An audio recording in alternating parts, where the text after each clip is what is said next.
Sahabat-sahabat Kristus, salam jumpa dalam acara Sabtu, Sarapan Bersama Tuhan.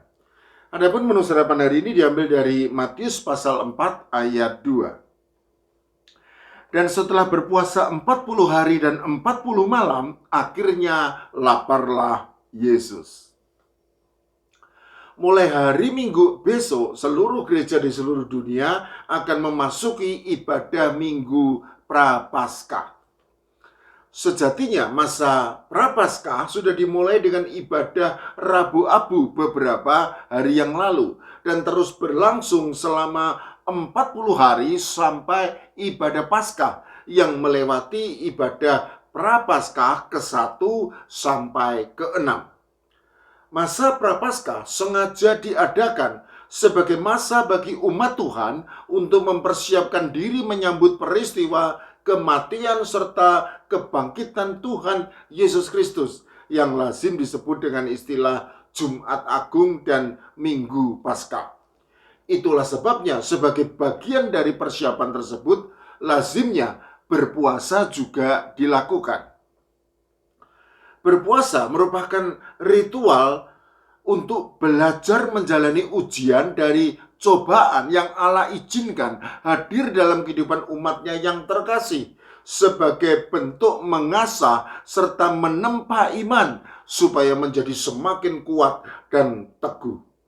Oleh karena itu, fokus berpuasa bukan pada usaha untuk menahan lapar dan haus, melainkan pada penguasaan diri untuk menahan segala godaan hawa nafsu.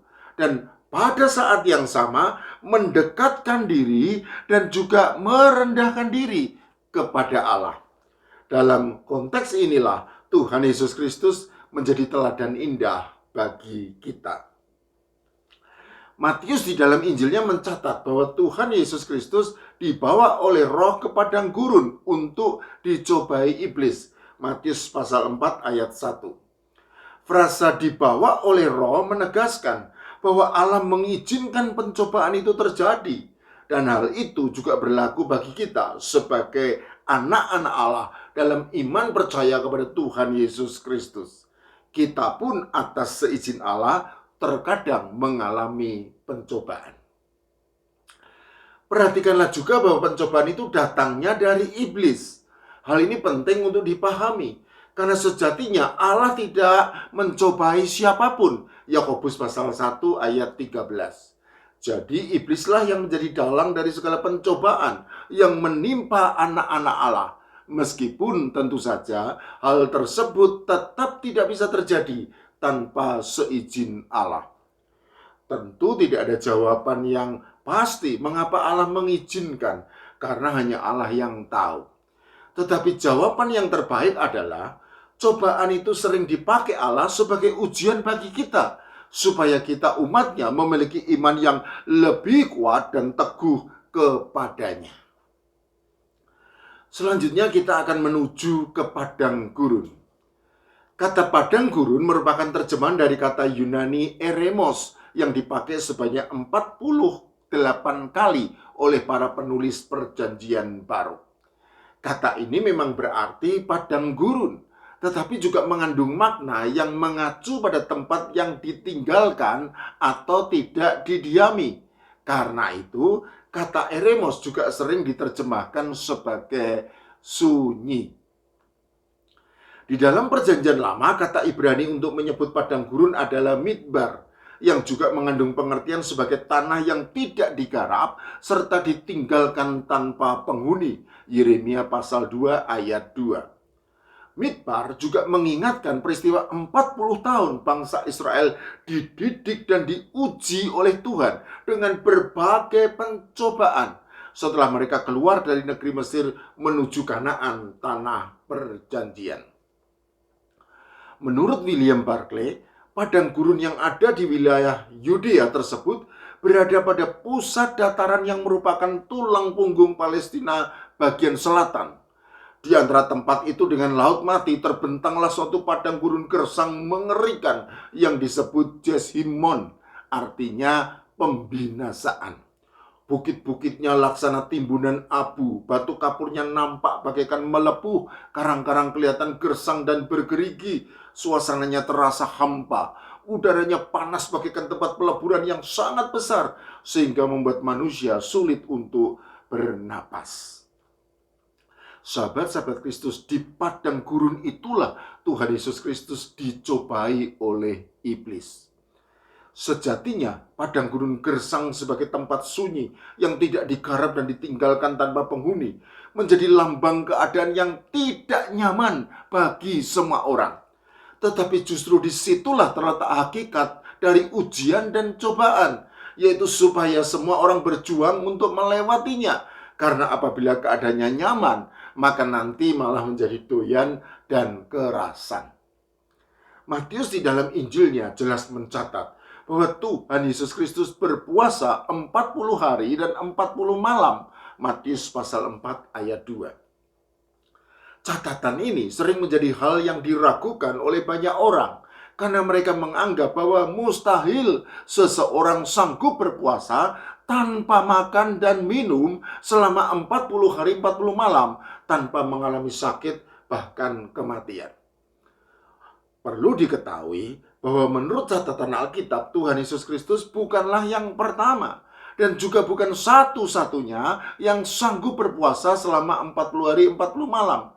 Karena jauh sebelum dirinya, Musa dan Elia juga dicatat sanggup melakukan hal tersebut. Mengenai Musa ketika berada di puncak Gunung Sinai, Alkitab jelas mencatat demikian. Dan Musa ada di sana bersama-sama dengan Tuhan 40 hari 40 malam lamanya, tidak makan roti dan tidak minum air. Dan ia menuliskan pada loh itu segala perkataan perjanjian, yakni ke-10 firman. Keluaran pasal 34 ayat 28. Jelas bahwa kesanggupan Musa yang merupakan orang biasa untuk berpuasa 40 hari 40 malam tanpa makan roti dan minum air hanya mungkin terjadi karena ia ditopang oleh kuasa Tuhan dengan mukjizatnya. Sehingga dengan mukjizat itu semakin menegaskan bahwa hal yang tidak mungkin bagi manusia menjadi mungkin bagi Allah. Karena sejatinya memang tidak ada yang mustahil bagi Allah. Mengenai Elia ketika berada di padang gurun dekat Beersheba yang termasuk wilayah Yehuda, Alkitab jelas mencatat demikian. Sesudah itu ia berbaring dan tidur di bawah pohon arar itu. Tetapi tiba-tiba seorang malaikat menyentuh dia serta berkata kepadanya, "Bangunlah, makanlah." Ketika ia melihat sekitarnya, maka pada sebelah kepalanya ada roti bakar dan sebuah kendi berisi air.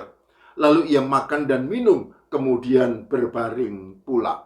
Tetapi malaikat Tuhan datang untuk kedua kalinya dan menyentuh dia serta berkata, "Bangunlah, makanlah, sebab kalau tidak perjalananmu nanti terlalu jauh bagimu." Maka bangunlah ia lalu makan dan minum, dan oleh kekuatan makanan itu ia berjalan 40 hari 40 malam lamanya sampai ke gunung Allah, yakni Gunung Horeb. 1 Raja-Raja pasal 19 ayat 5-8. Jelaslah bahwa kesanggupan Elia yang merupakan orang biasa untuk berjalan dan berpuasa 40 hari 40 malam hanya mungkin terjadi karena ia ditopang oleh kuasa Tuhan dengan mukjizatnya yang mengutus malaikatnya untuk memberi roti bakar dan sekendi air. Sehingga dengan mukjizat itu semakin menegaskan bahwa hal yang tidak mungkin bagi manusia menjadi mungkin bagi Allah. Karena sejatinya memang tidak ada yang mustahil bagi Allah. Mengenai Tuhan Yesus Kristus ketika di padang gurun, Alkitab jelas mencatat demikian. Dan setelah berpuasa 40 hari dan 40 malam, akhirnya laparlah Yesus. Matius pasal 4 ayat 2. Ada dua tafsiran dari para ahli perjanjian baru berkaitan dengan catatan Matius ini.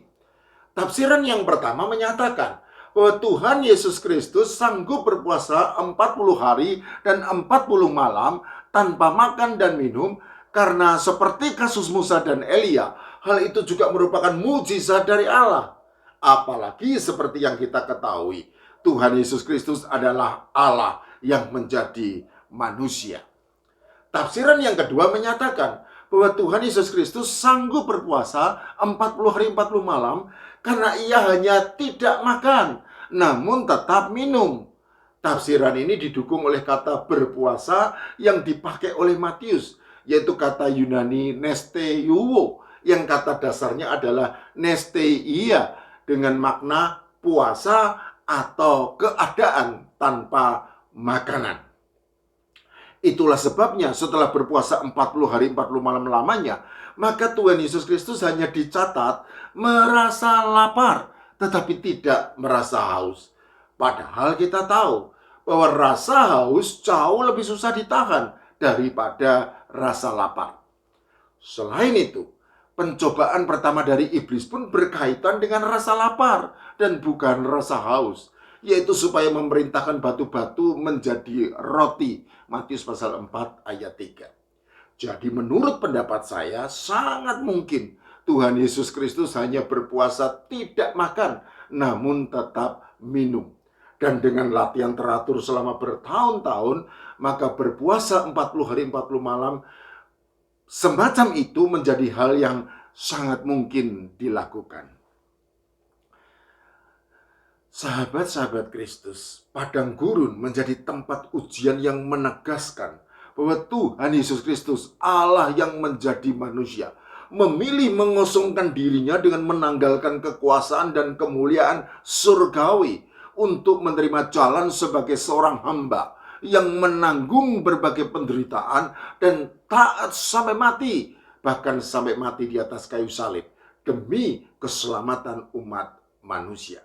Oleh karena itu, ujian dari pencobaan di padang gurun yang dialami Tuhan Yesus Kristus bukan terletak pada ritual berpuasa selama 40 hari dan 40 malam yang memang sangat berat, tetapi pada pencobaan dari iblis yang dengan cerdik melihat adanya kesempatan dalam kesempitan ketika kondisi fisik Tuhan Yesus Kristus sedang lemah karena lapar setelah berpuasa 40 hari dan 40 malam.